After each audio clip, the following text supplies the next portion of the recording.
nabigu wuxuu leeyahay alayhi salaatu wasalaam saddex salaadooda madaxooda lama dhaafiyo.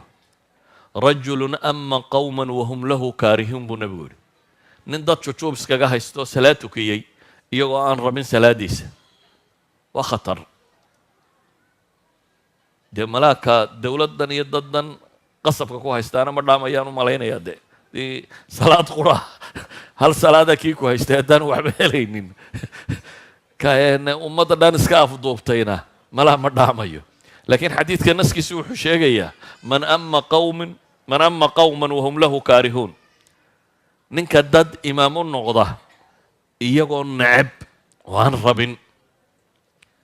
walidalik a'imada masaajidda iyo ragga masaajidda tukiya waxaa fiican inuu qulubta dadka ilaaliyo oo dadku qof ay raalli ka yihiin inuu noqdo maxay qofka dadka tukinaya, oo masaajidka inaan lagu haysanin uun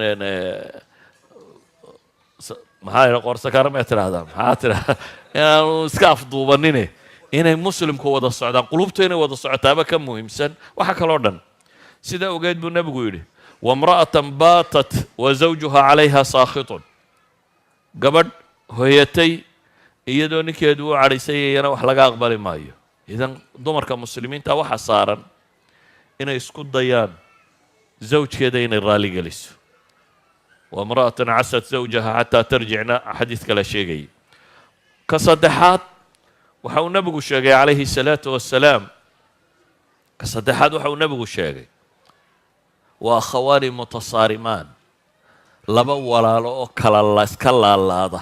xadiidkii muxuu sheegayay qof kasta oo ilaahay rumeeya, qof kasta oo laa yushriku billahi shay-an, marka acmaasha ilaahay loo bandhigo khabiisaha iyo meelahaas oo kale in ilaahay dembigoo dhaafo waxaa xadiidkii sheegayay saxiixeynka ku yaallay. laba mooyaane buu nebigu yidhi. labadaasi waa kuwee? laba ishaysta iyaga waxaa la idhaha andira haadayni xataa yastalixa, labadaa iyaga dib iga dhiga baa ilahay yidhahda intay ka heshiinayaan.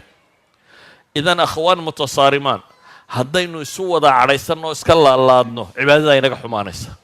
haddaynu rabno in cibaadadeennu cinda allahi ay maqbuul noqoto waa inaad qof qalbi saliima leh waa inaad ahaataa.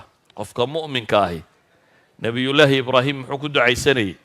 aakhiro wuxuu weydiisanayey qalbigiisa in alla ka dhiga maxay? qalbi caafimaad qaba.